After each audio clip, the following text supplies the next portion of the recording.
From Washington, D.C., the swamp itself, this is the week's worst with Allen and Vadum. I'm Dr. Stephen J. Allen, Vice President and Chief Investigative Officer of the Capitol Research Center.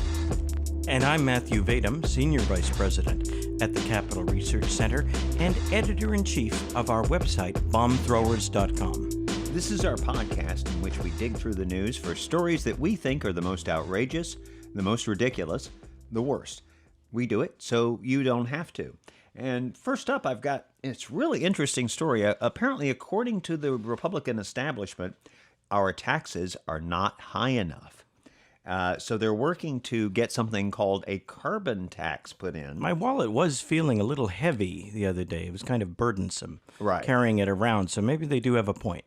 And they're projecting up to $300 billion a year coming from this carbon tax. So this would go on all sorts of carbon-based fuels, oil, coal, gas, that sort of thing, or anything that indirectly produced carbon that would go into the atmosphere, because people who believe in global warming theory think that that's the great threat to the human race right now. And Big, angry cloud in sky. Exactly. Yes, and in fact, we have many examples over the centuries of people going after folks over climate change. In the 16th century, witches were burned in Europe because they had caused climate change, according to the experts at the time. And of course, the Syrians in the 1930s, because of climate change, they banned the yo-yo because they believed that that was what was causing the climate to change. So, you know, when you think about it, maybe a carbon tax isn't that radical an idea compared to those other things. But this is the big shots. These are the Republican establishment people, mainly people who thought that the election of Ronald Reagan would be a bad idea back in the 70s. And some of them ended up working for Reagan because he was very inclusive and had the big tent philosophy and wanted to bring everybody in, and had to, because otherwise they would have tried to do him in the way that they did in Barry Goldwater, the way that in 1964, the way that they tried to do in Donald Trump with the Never Trumpers in this last election. So these are the people that, are the ones that basically Trump ran against. And so they had a big meeting at the White House, and they brought in... You mean these pinstripe suit-wearing country club Republicans? Something like that. And you have two former secretaries of state who were also secretaries of the Treasury, which is James Baker. And again, he was the campaign manager against Reagan, but then Reagan brought him on to work for him because he is a smart guy at running campaigns. And then he worked in the White House and worked he was the chief of staff, and then later held these cabinet positions. And then you had Hank Paulson, who was the Treasury Secretary under George W. Bush. And George Shultz was the other one that was with James Baker as a former Secretary of State and former Treasury Secretary. Marty Feldstein, who was the former economic advisor in the White House, and Greg Mankiw, who was also an economic advisor, that one to George W. Bush. And they go in and they had this idea. It's backed up by a Washington Post op-ed that appeared earlier this week by the Shultz and Baker.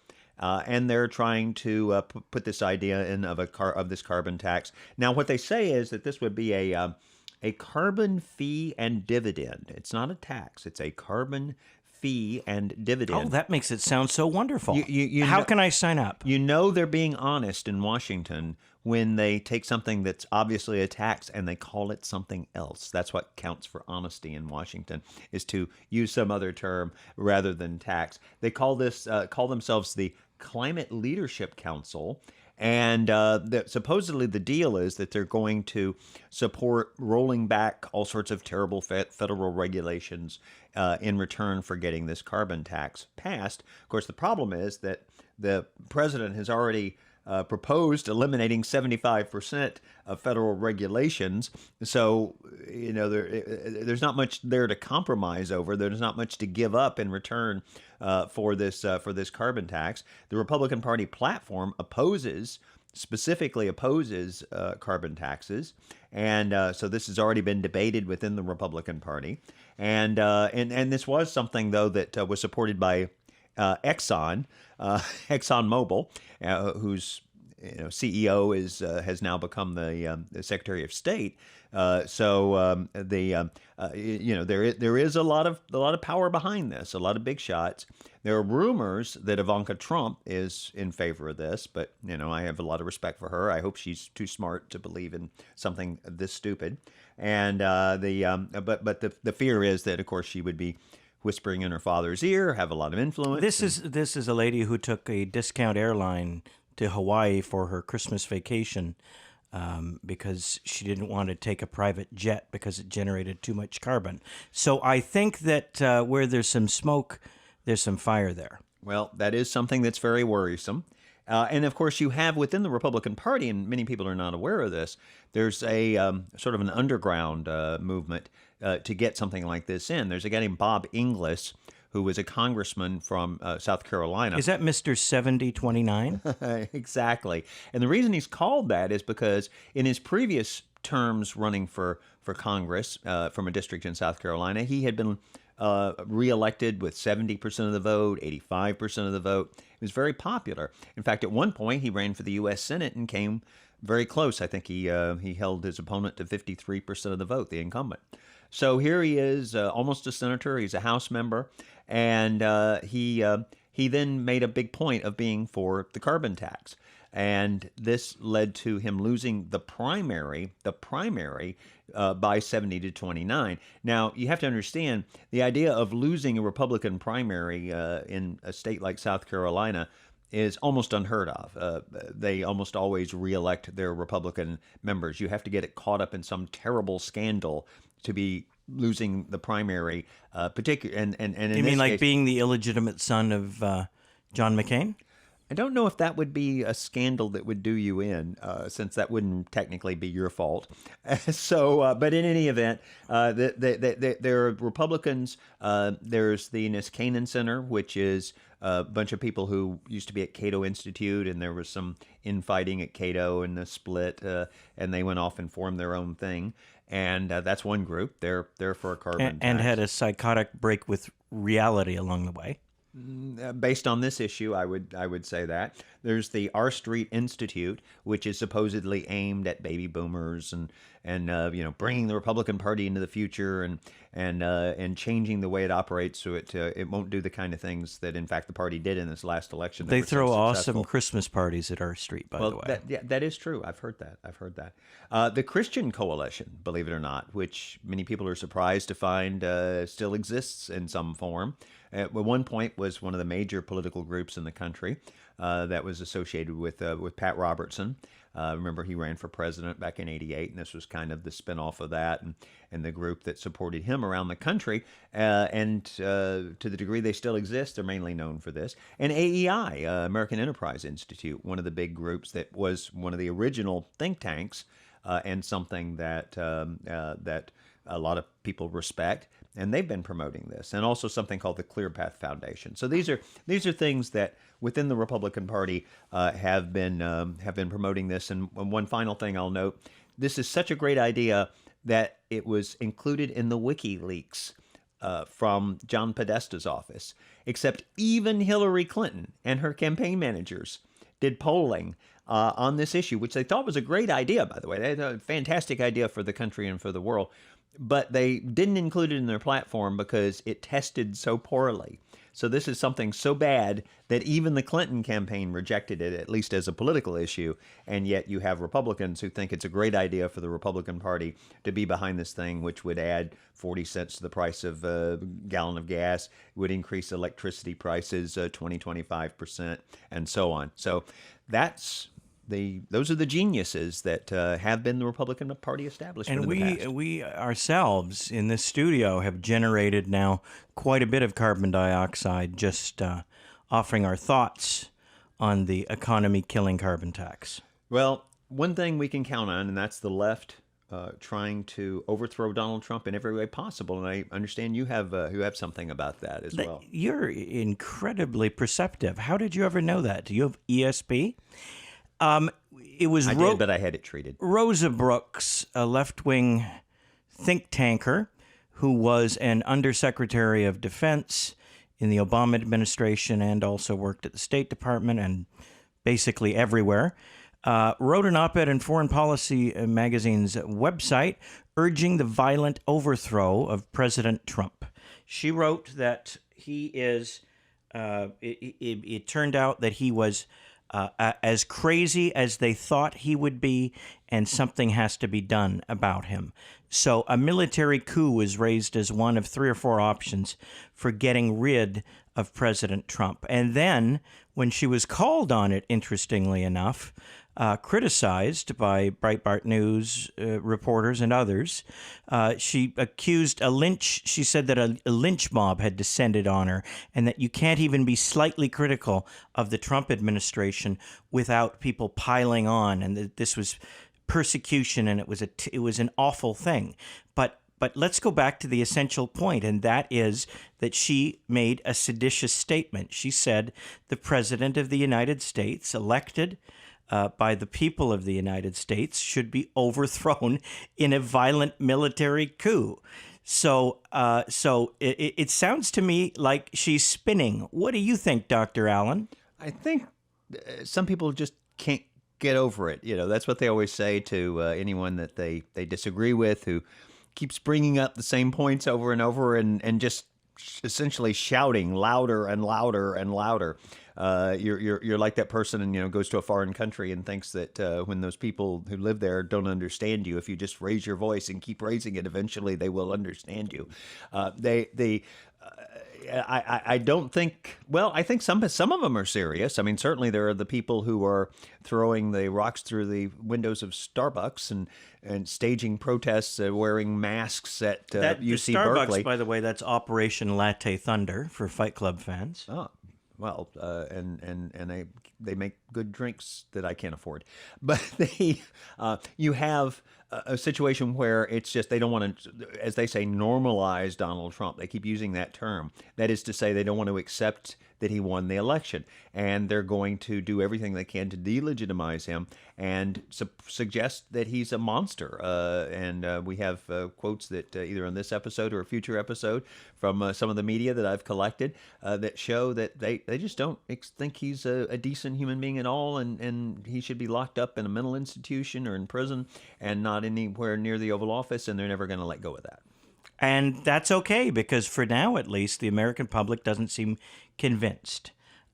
President Trump's approval rating continues to rise, and a recent poll showed that the American people trust President Trump more than the mainstream news media. So, while they're huffing and puffing and having conniption fits all over the place on the left, it's a fair bet that not everybody is buying it. So there are some people who are kind of panicky on the right, and I don't think they have any reason to be. This is just the way that the left fights. This is their trench warfare, and they're going to stay at it. And they're funded heavily by George Soros and other groups and other funders on the left, and they're not going to stop. Like, for example, a lot of these deportation protests are sponsored by groups that have ties to George Soros and his Open Society foundations. And they are planning to dramatically ramp up protests against deportations. They did one recently, a couple of days ago in the Southwest, against a woman who'd been here for some years, but had a felony conviction for criminal impersonation. And she was deported, but they had a melee, virtually a riot, to try to prevent that from happening, but they were not able to. She was sent back to Nogales, Mexico, or around there, I think it. And she is back in her homeland, and there was nothing that the mob could do about it. But that's just the beginning. That's them testing the waters to see what they can get away with. I would not be surprised if you have full-fledged lynch mobs in the future, or kind of reverse lynch mobs, people coming to free prisoners, free those who are detained, and set them at large. like in an old Wild West movie where someone's accused of a terrible crime, a rape or a murder, and the townspeople come with their pitchforks and their torches and break him out and hang him. In this case, the mob will come to free the immigration detainee, and I think it's going to happen. Well, it helps that you have the legitimacy conveyed by judges who block the president's immigration order, even though it's clearly the law that he has the authority to do this. And of course, this was blocked by, as we call it, the Ninth Circus. That was Thursday. You're talking about Washington State versus Trump. Yes. And, the Ninth Circuit Court of Appeals is by far the most reversed circuit in the country. For those who don't understand how it works, you have these various levels of courts, and the Ninth Circuit is the one that covers essentially the West Coast area of the United States. And so it's very big. When they had the conference call the other night of the judges, and you have the person in Hawaii, and you have somebody in California, and so on. And so it covers a huge area. It's very important, but it's the one that's been most stacked with crazy left-wing judges. And just to be clear, what I mean is these are people who literally do not go with the words of the Constitution and the law, which is what you do if you believe in democracy, if you believe that law means anything and that the Constitution means anything. They base their positions on what they think are the good policies. So if they like you, if you're the side in the case that they like, then they concoct some sort of argument that supports your side, and we saw that. And this three-judge panel, I like to call them the Three Stooges of the Ninth Circuit, judges Richard R. Clifton, William C. Canby, and Michelle T. Friedland, ruled that Executive Order 13769, that was the executive order that President Trump signed on February 3rd, temporarily banning travel from 7 terrorism-producing countries, to put a pause on immigration policy while the new administration thinks through how best to handle people, the admission of aliens from those dangerous, troubled countries. They ruled that he has no right to do that, that he didn't, and they seem to have applied some kind of a rational basis test to the executive order, that he has to prove something. They just invented stuff out of whole cloth.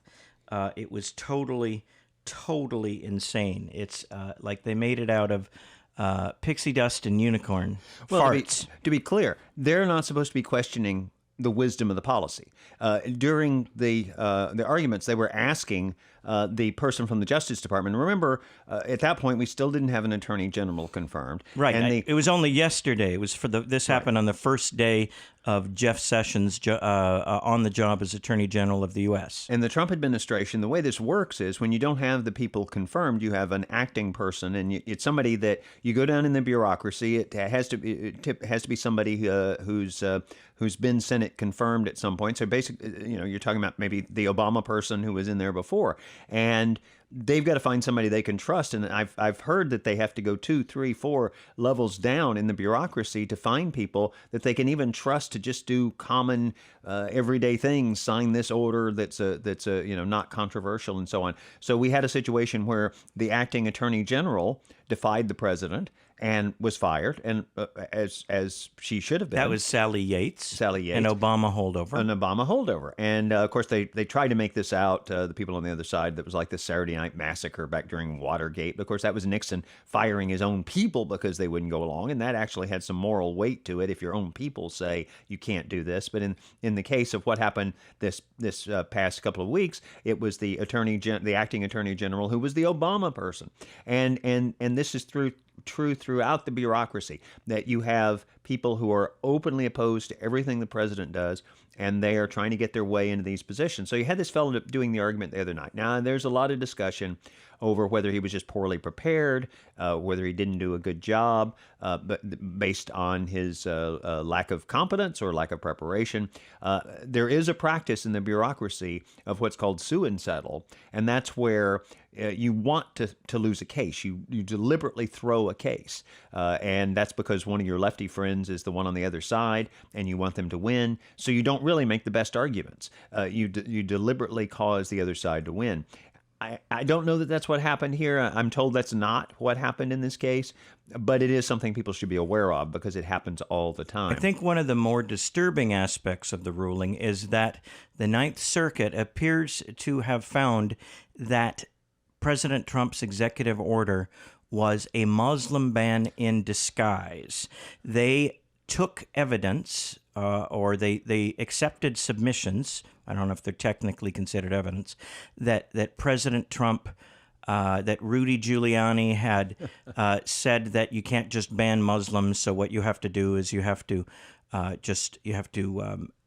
limit immigration from specific countries, and that so they basically took the fact that the executive order was narrowly tailored so as not to offend any aspect of the Constitution. They took that as if it was some sort of nasty trick, when in fact President Trump was only trying to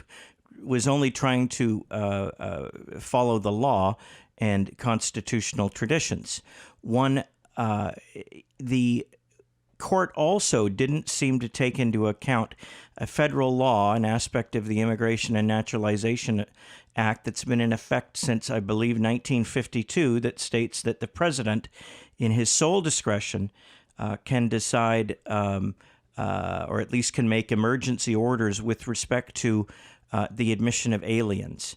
Aliens do not have a right under the U.S. Constitution to enter the United States. And yet the Ninth Circuit Court of Appeals ruled in effect that they do, that they have standing to challenge. And Ben Shapiro and other legal commentators like Judge Napolitano were saying this seems to give legal standing to everybody everywhere on the planet to challenge U.S. immigration policy. And this is totally absurd, but it's not out of line for the Ninth Circus, because they make this kind of stuff up all the time. They live in a reality of alternate facts and find them, and they try to change things, substituting their own judgment for the dictates of the law and the Constitution. And of course, the argument is made that because Rudy Giuliani was tasked with finding a way to do what the president wanted and to do it constitutionally. And of course, what that thing the president wanted was to make the country safer. And yes, he did propose at one point a temporary ban on Muslim immigration into the United States. And he said, so until we could work things out, until we could figure out what's going on. Those are the words that he used. And so... but his goal was to keep out dangerous people. And the problem you have is it's very difficult to distinguish the Muslims who are who believe in democracy, who believe in freedom, or who are nonviolent, from those who are supporters of Sharia law, who support the subjugation and mutilation of women, who support the murder of homosexuals, who support using violence to get their way, to impose a worldwide caliphate, to get rid of all secular governments. And that's something that a very high percentage of Muslims in the world believe. So the question is, how do you keep out the people who are evil and who are bad and want to hurt this country, and then let in the people who are good people, who support democracy? Something that the Ninth Circuit seemed really hung up on, in adding to what I said earlier and what you just said, was the question of a religious test. Now, I would take the position, and the Trump administration would take the position, that there was no religious test here. But let's concede that to the other side for the sake of our discussion. Let's say there was a religious test. Would a religious test pass constitutional scrutiny? I suspect that it would. Tucker Carlson was beating the bejesus out of Karl Racine, the District of Columbia's elected Democrat, Haitian-born Attorney General, last night on Fox News Channel, over the question of religious tests. And he pointed out that U.S. law explicitly recognizes religious tests in immigration law. They are forbidden in other areas, such as in public seeking public office and so on, and government service, and the granting of benefits to people, government benefits. But they are not. The religious test is not excluded in immigration law. And he gave a great example that I'd forgotten about. And he said that up until September 1988. Soviet Jews were treated differently than other people in the world. The U.S. had a standing policy of accepting these people as refugees because the U.S. recognized that Jews were persecuted in the then Soviet Union. And so that's an explicitly religious test. Well, in fact, used in favor of a group. So it stands to reason, why couldn't it be used against a group? Well, first of all, it's very important to understand constitutional rights apply to Americans who are citizens, or those in this country who are not necessarily Americans, but they're under American protection because they're on U.S. soil. So the term that's often used is U.S. persons, and that includes American citizens and resident aliens, those within the United States. And those people have constitutional rights. People who live in other countries do not have constitutional rights under the U.S. Constitution. It would be really hard to, say, fight a war if we had to apply U.S. constitutional law to people who were in other countries who were not American citizens. The Supreme Court has actually tried to do that, requiring that soldiers be Mirandized on the battlefield when taken into custody. But that's a topic for another podcast.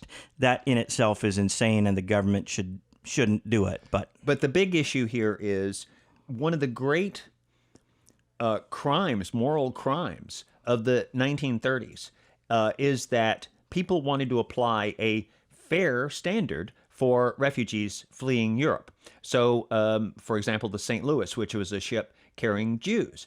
Well, we can't let them in because that wouldn't be fair to all those other people who are from Europe, who are, possibly who